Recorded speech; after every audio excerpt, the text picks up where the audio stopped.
PCAB is the circumvention of the law by misrepresentation of address and composition of the corporation. Isn't that this a violation of this section?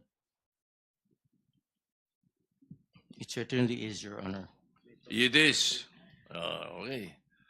Now, regarding the equipment capacity requirement, also, as stated in Section 4.5D of the IRR, the invoice of each equipment and its certification of registration with its official receipt are required.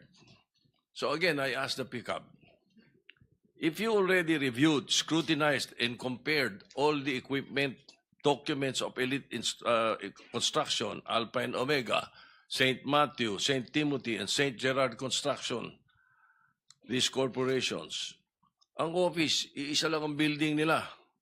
Hindi kaya pare-pare yung equipment lang ang pinakita at sinabi sa inyo? Your Honor, they are asked to submit certificates of registration for each unit of equipment. And these- Certification, but you do not inspect. You mean, Your Honor, the actual Physically, yes. units? No, Your Honor. You do not. Ito isa sa mga nakikita nating nagiging problema natin dito, Your Honor, Mr. President. Now, all of this, ang pagkakaalam nga namin, ang may-ari nito ay sila Mrs. Diskaya. Ano? And Mrs. Diskaya is here. So, pwede po bang, Mrs. Diskaya, pwede po bang ibalita nyo sa amin, ikwento nyo sa amin yung mga napanood namin sa inyo sa television na sinasabi ninyo. Kailan po kayo unang nagkaroon ay kumita ng bilyon sa construction industry? Anong taon po yun? Good morning po. Billion po. Opo, kwento nung, narinig po namin sa television, sinasabi nyo sa interview nyo dahil tinanong kayo kung anong naging gateway para gumanda ang buhay nyo. Sabi nyo kayo hindi naman nakakaangat nung araw. At tapos sabi ninyo ay noong DPWH na kami. Yun po yung sagot ninyo eh. So, at tinanong kung magkano at sabi nyo bilyon. Kailan po itong unang bilyon na kumita kayo sa DPWH? For the knowledge of everyone, so St. Gerard, Alpha and Omega, we have been in the construction business for 23 years.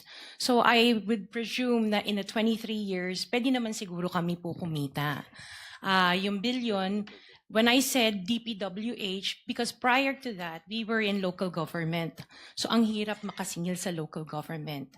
They spliced the video that was taken of me and just mentioned the DPWH. So, contractor na po kami for 23 years. So you're saying that the television station and the persons interviewing you edited your answers? I think so, sir, kasi I did mention that I was doing local government as well as private po.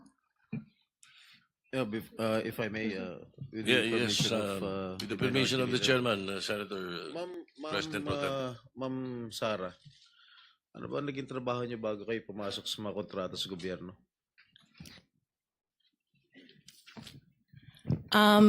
My father was a contractor before.